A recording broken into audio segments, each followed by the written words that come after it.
Hello guys, it's फैज़ अहमद फैज़ और welcome है आपका अपने चैनल फिज़िक्स की पाठशाला पर। अरे यार, कोई नया डायलॉग बनाना पड़ेगा बढ़िया सा, ये तुम लोग को भी अच्छा लगे, है कि नहीं। वही वेलकम है आपका अपने चैनल फिज़िक्स की पाठशाला पर। चलो कल नया बना के लेकर आएंगे, ठीक है। तो आइए शुरू करते हैं एक नया topic, electric potential due to a hollow sphere shell, conducting shell, non conducting shell. Electric potential मतलब पोटेंशियल एक पॉइंट चार्ज कितना बनाता है ये हम लोग ने पढ़ लिया, लेकिन एक स्फीयर कितना चार्ज बनाता है, कितना पोटेंशियल बनाता है ये हमको पढ़ना। तो सबसे पहले आप ये जानिए कि स्फीयर क्या है। स्फीयर दिस, देखिए स्फीयर हमारे पास दो तरीके के होते हैं, एक होते हैं कंडक्टिंग और एक होते हैं नॉन कंडक्टिंग।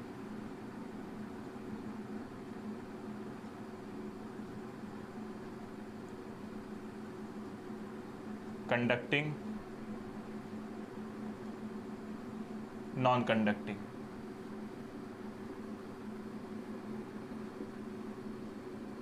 ठीक है, लेकिन स्फीयर जो हमारे पास होते हैं वो दो होते हैं, एक होते हैं हॉलो स्फीयर, जिनको हम शेल भी कहते हैं। क्या बोलते हैं? शेल, जो अंदर से एकदम खाली होते हैं, खोखले होते हैं। और एक होते हैं सॉलिड स्फीयर। तो स्फीयर हमारे पास दो तरीके के होते हैं, एक हॉलो स्फीयर में दो टाइप, सॉलिड होते हैं, सॉलिड में दो टाइप। कंडक्टिंग को हम मेटेलिक भी बोलते हैं, मेटेलिक, और नॉन कंडक्टिंग को हम बोलते हैं डाइइलेक्ट्रिक। इसके बारे में इलेक्ट्रिक फील्ड में मैंने स्टडी कराई हुई है, ठीक है ना। तो स्फीयर हमारे पास इतने टाइप के होते हैं, ठीक है। अब सुनिए, जब भी हम किसी हॉलो स्फीयर को चार्ज देते हैं ना, तो वो सारे चार्जेस सरफेस पर आ जाते हैं। किसके कारण? फर्स्ट चैप्टर में हमने बता रखा है, रिपल्शन के कारण। वो कंडक्टिंग हो चाहे नॉन कंडक्टिंग हो, दोनों में ही चार्जेस कहाँ आ जाएंगे? सरफेस पर। और अगर इसमें सॉलिड स्फीयर में कंडक्टिंग है तो सब चार्जेस कहाँ जाएंगे? सरफेस पर। सिर्फ इसकी स्टडी हमको अलग करनी है, बाकी इन तीनों की स्टडी इसी में मिल जाएगी आपको, तीनों इसकी स्टडी सेम है, ठीक है। चलिए आइए स्टडी करते हैं, नोट कर लो फटाफट। वैसे भी फर्स्ट में मैंने बता रखा है पूरा, तो उसके बारे में आप घबराइएगा नहीं, ठीक है। फर्स्ट में मैंने सारा बता रखा है। हमारे पास ये एक हॉलो स्फीयर है, शेल है। ये कंडक्टिंग भी हो सकता है, नॉन कंडक्टिंग भी हो सकता है, ठीक है ना। अब अगर हम कोई चार्ज इसके ले आके अंदर देंगे तो सारे चार्जेस कहाँ आ जाएंगे? सरफेस पर। दिस,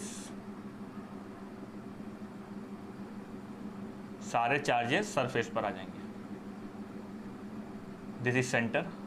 सरफेस से, सेंटर से इस सरफेस का डिस्टेंस है कैपिटल आर, और इसके बाहर दिस डिस्टेंस, यहां से लेके यहां तक का डिस्टेंस है स्मॉल आर। इस पी पॉइंट पे हमको बताना है कि ये चार्ज, ये पूरी चार्ज बॉडी इस पी पॉइंट पर कितना पोटेंशियल बना रही है, ठीक है। और इसके पास जो टोटल चार्ज है वो टोटल चार्ज है Q, ठीक। अब देखिए, हम लोग ने इलेक्ट्रिक फील्ड का इसका फॉर्मूला पढ़ा हुआ है। इलेक्ट्रिक फील्ड कितना होता है? जो हमारा इलेक्ट्रिक फील्ड होगा,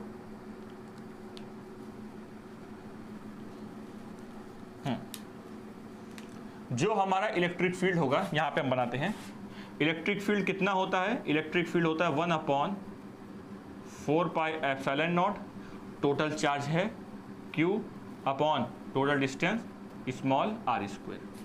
ये इलेक्ट्रिक फील्ड होता है जब कोई हॉलो स्फीयर इस पी पॉइंट पे बनाएगा, ठीक है। ये इलेक्ट्रिक फील्ड होता है। हमको क्या पता लगाना है? हमको यहां पता लगाना है पोटेंशियल। देखिए, हम लोग ने इलेक्ट्रिक फील्ड का एक फॉर्मूला पढ़ा हुआ है, वो फॉर्मूला हमने पढ़ा है -dV/dr।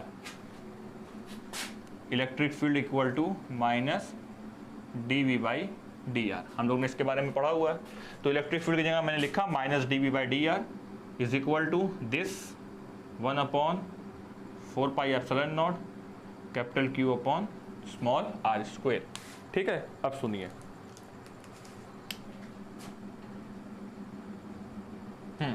दिस, ये माइनस यहाँ शिफ्ट हो जाएगा और ये डी आर यहाँ चला जाएगा। तो यहाँ क्या होगा, D V is equal to minus 1/4πε0 capital Q upon R square dot D R. ठीक, अब हमने ये छोटा सा पोटेंशियल यहाँ dv निकाला dr डिस्टेंस से, तो दोनों तरफ हम क्या कर देंगे, इंटीग्रेट कर देंगे, तो हमें टोटल पोटेंशियल इस पूरे चार्ज का v मिल जाएगा। ठीक है, तो dv का पोटेंशियल कितना होता है, v, dv का इंटीग्रेशन v, दिस ये 1/4πε0 q कांस्टेंट है, बाहर आ जाएगा, तो यहाँ -1/4πε0 q कांस्टेंट है, बाहर आ गया, तो अंदर कौन बचा, अंदर बचा 1/r² डॉट डी आर। इसके पहले मैंने आपको बता रखा है कि अगर हमारे सामने ये है 1/x² dx, तो 1/x² dx का इंटीग्रेशन होता है -1/x, होता है कि नहीं होता, ये मैंने बता रखा। तो यहाँ पे x की जगह r है, तो this is equal to -1/4πε0, this 1/r² का इंटीग्रेशन क्या होगा, -1/r, होगा कि नहीं होगा, माइनस माइनस क्या हो गया, प्लस, ये q भी निकल गया बाहर, तो v हमारा कितना आया, ये जो हमारा v आया वो आया 1/4πε0, this capital Q and this r, this is the potential. कहां पे निकाला है, इस स्फीयर के outside, outside the sphere, hollow है ये स्फीयर कैसा है, हॉलो। ठीक है, नोट कर लीजिए कि ये पूरा टोटल हॉलो स्फीयर इस P पॉइंट पर आउटसाइड इतना पोटेंशियल बनाएगा, दिस, इसको नोट कर लीजिए, बहुत इंपॉर्टेंट है ये।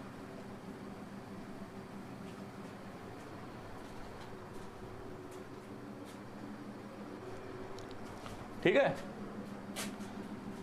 अब सुनिए, ये r बड़ा है कि ये वाला r बड़ा है, तो आंसर है if r is greater than capital R, या इसको बहुत ज्यादा बड़ा कर दिया, if r is greater than R, ये वाला r स्मॉल r बड़े वाले r से बड़ा है, तो याद रखिए P पॉइंट हमेशा कहां होगा, outside the surface.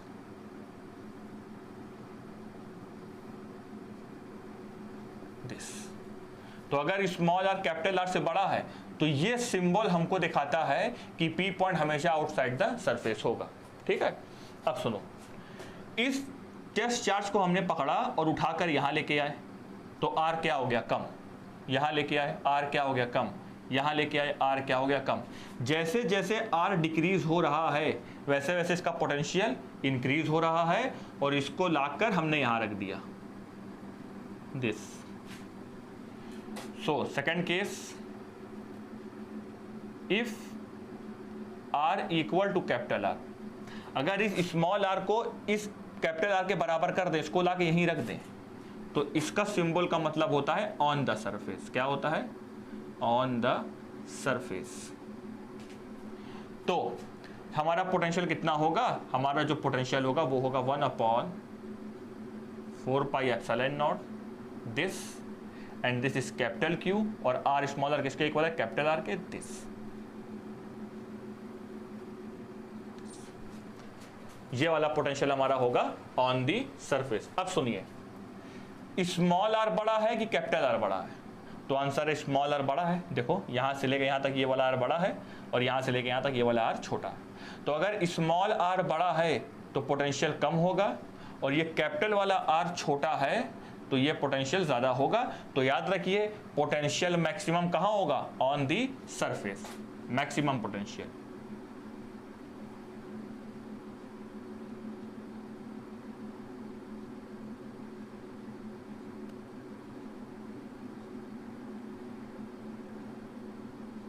maximum potential on the surface, this। ठीक है ना, तो ये आप याद रखिए, this V is outside, this V is on the surface। ठीक है, इसको नोट कर लीजिए, फॉर्मूला वही रहेगा, बस आर में चेंजिंग आ गई। ठीक है, अब पढ़ते हैं इनसाइड, पहले इसको नोट करिए फिर मैं बताता हूं आगे इसके।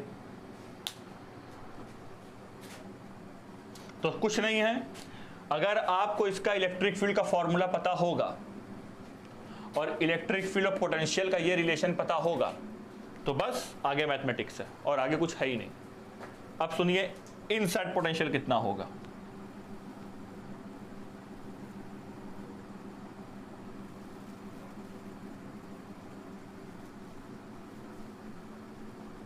मैं यहीं लिख दे रहा हूं, इनसाइड। इस पी पॉइंट को लाके हमने यहां रखा, अब इस पी पॉइंट को ले जाके हम यहां कहीं अंदर रख देंगे, दिस पी पॉइंट, और ये डिस्टेंस हमने मारा स्मॉल आर, और यहां पे हमने केस रखा, case if R is less than capital R. जब स्मॉल आर कैपिटल आर से बड़ा होगा तो पॉइंट आउटसाइड, जब स्मॉल आर कैपिटल आर के बराबर होगा तो पॉइंट ऑन द सरफेस, और जब लेस देन होगा तो point inside, this inside the surface. सुनिए इनसाइड इलेक्ट्रिक फील्ड कितनी होती है, तो आंसर है अंदर कोई चार्ज ही नहीं है, और जहां चार्ज नहीं वहां इलेक्ट्रिक फील्ड नहीं, तो इलेक्ट्रिक फील्ड इनसाइड होती है हमारी 0। अब मैंने सबसे पहले कॉन्सेप्ट में बताया हुआ था, if there is no electric field there is no potential, if there electric field is 0 potential is also 0। अब सुनिए फर्क क्या है, वहां पे हम जो इलेक्ट्रिक फील्ड नहीं ले रहे थे, मतलब इलेक्ट्रिक फील्ड वहां 0 थी, पोटेंशियल 0 था, तो वहां पर हम कोई वर्क भी नहीं कर रहे थे, तो उसके साथ आपको एक वर्ड जोड़ना है, if there is no electric field there is no potential there is no work done on a charge. सुनिए फिर से, कोई पूछे बताओ अगर इलेक्ट्रिक फील्ड नहीं है तो क्या वहां पोटेंशियल होगा, तो आंसर इज वहां पोटेंशियल हो भी सकता है, नहीं भी हो सकता है। अगर वहां इलेक्ट्रिक फील्ड नहीं है और अगर वहां पोटेंशियल नहीं है तो याद रखना वहां पे मैंने चार्ज भी किसी वर्क चार्ज पर वर्क भी नहीं किया। फिर से, यहां पे इलेक्ट्रिक फील्ड नहीं है तो क्या यहां पोटेंशियल है, आंसर इज वर्क पे चार्ज मत करो, वहां पोटेंशियल भी नहीं होगा। तो याद रखिए इलेक्ट्रिक फील्ड जहां 0 होती है वहां पोटेंशियल 0 तभी होता है जब हम वहां वर्क पर चार्ज नहीं करते, सॉरी चार्ज पर वर्क नहीं करते, उल्टा बोल दिया, चार्ज पर वर्क नहीं करते। वैसे सुनो, यहां पे यहां इलेक्ट्रिक फील्ड 0 है तो क्या यहां पोटेंशियल 0 होगा, आंसर इज नो। क्यों, सुनो, क्योंकि हमने यहां पे जब वर्क करके इसको इन्फिनिटी से लाए तो यहां से यहां तक वर्क हमको लगा 10 जूल, तो यहां का पोटेंशियल 10 वोल्ट। अब जब हम इसको यहां से यहां ले जाएंगे तो ये प्लस चार्ज इस टेस्ट चार्ज को रेपेल करेगा, तो हमें ज्यादा वर्क लगाना पड़ेगा। जैसे हम स्प्रिंग को दबाते हैं तो ज्यादा वर्क दबाते दबाते दबाते दबाते लेकर आएंगे तो यहां से यहां तक हमको लग गया हमको वर्क 100 जूल। यहां का पोटेंशियल कम था, सरफेस तक गए, पोटेंशियल ज्यादा हो गया, दिस। क्यों पोटेंशियल ज्यादा हो गया, क्योंकि हमको ज्यादा वर्क करना पड़ा, तो यहां से यहां तक हमको वर्क ज्यादा करना पड़ा। अब सुनिए, यहां से यहां तक हमको वर्क ज्यादा करना पड़ा तो यहां पे पोटेंशियल ज्यादा है। अब बताओ यहां पे हमको वर्क क्यों करना पड़ा, तो यहां पे हमको वर्क इसलिए करना पड़ा क्योंकि यहां पे चार्ज था, बाहर चार्ज था। अब बताओ क्या यहां अंदर चार्ज है, तो आंसर इज नो, अंदर चार्ज नहीं है। तो अंदर उसे कितने वर्क से ले जाओगे, 0 करके ले जाओगे कि 100 ही करके ले जाओगे, तो आंसर है यहां से यहां तक हमको वर्क लगा 100 जूल। 100 वर्क हम कर चुके हैं, अब इसको दोबारा 0 नहीं कर सकते, 0 करेंगे ये वापस हमको फेंक देगा, तो इसी 100 से हम इसको अंदर ले जाएंगे। मतलब यहां से लगा में 10, 20, 50, 80, 100। अब अंदर कोई चार्ज नहीं है तो 100 से इसको अंदर लेते चलो भैया, या इस पी पॉइंट को पकड़ के 100 से अंदर लिया है। अब अगर इसको 100 से ही अंदर ले आए तो पोटेंशियल भी अंदर का कितना होगा, 100, जितना सरफेस पे था। मतलब जितना वर्क हमको सरफेस पे लगा, यहां से यहां लाने तक जितना हमको वर्क सरफेस पे लगा उतना ही वर्क हमको अंदर लाने में लगा। तो जितना पोटेंशियल सरफेस पे होगा उतना ही पोटेंशियल कहां होगा, अंदर। तो याद रखिए पोटेंशियल इनसाइड कैसा है, कांस्टेंट। इनसाइड पोटेंशियल कैसा है, कांस्टेंट। तो जरूरी नहीं है जहां इलेक्ट्रिक फील्ड 0 हो वहां पोटेंशियल 0 हो। इलेक्ट्रिक फील्ड जीरो, तो पोटेंशियल वहां जीरो तभी होगा जब हम चार्ज पे कोई वर्क ना करें। यहां इलेक्ट्रिक फील्ड जीरो है लेकिन यहां पोटेंशियल जीरो नहीं है, क्योंकि चार्ज पर वर्क करके हम इसको अंदर ला रहे हैं, और जहां वर्क है वहां पोटेंशियल। समझ गए होंगे? तो दिस इज पोटेंशियल। और इनसाइड पोटेंशियल कितना होता है? तो याद रखिए, V on the surface equal to inside this. जितना सरफेस पे पोटेंशियल होगा उतना ही अंदर पोटेंशियल होगा। ये स्फीयर इतना ही अंदर पोटेंशियल बनाएगा। ठीक है, तो ये आपने पढ़ लिया electric field due to a conducting shell, non conducting shell, या इसको हम सॉलिड कंडक्टिंग शेल भी बोल सकते हैं। ठीक है, क्योंकि कंडक्टिंग शेल अगर होता है, कंडक्टिंग स्फीयर होता है, सॉलिड कंडक्टिंग स्फीयर बोल सकते हैं, तो उसमें सारे चार्जेस सरफेस पर आ जाएंगे। नोट कर लो फटाफट। अब इसका ग्राफ बनवा दे रहे हैं, मैं इसका ग्राफ यहां बना दे रहा हूं। This is V, this point on the surface, this is small r, this is capital R, this is the center। ठीक, हाँ भाई, सरफेस पे पोटेंशियल कैसा होता है? तो आंसर है सरफेस पे पोटेंशियल मैक्सिमम होता है। जैसे जैसे सरफेस के पास आएंगे पोटेंशियल बढ़ेगा, सरफेस से दूर जाएंगे पोटेंशियल घटेगा, सरफेस से दूर जाएंगे तो पोटेंशियल घटेगा। दिस। ठीक, अब जब हम सरफेस पर आएंगे तो सरफेस पे पोटेंशियल कैसा? मैक्सिमम। अब अगर हम सरफेस के अंदर जाएंगे तो पोटेंशियल घटेगा कि सरफेस के बराबर रहेगा? तो आंसर है सरफेस के इक्वल रहेगा। दिस, सरफेस के इक्वल, सरफेस के इक्वल दिस। तो ये ग्राफ किसका है? सेंटर से लेके सरफेस तक इनसाइड पोटेंशियल कितना? सरफेस के इक्वल मैक्सिमम। और जैसे ही आप इसके बाहर निकलेंगे पोटेंशियल घटना चालू हो जाएगा। तो ये ग्राफ किसका है? शेल।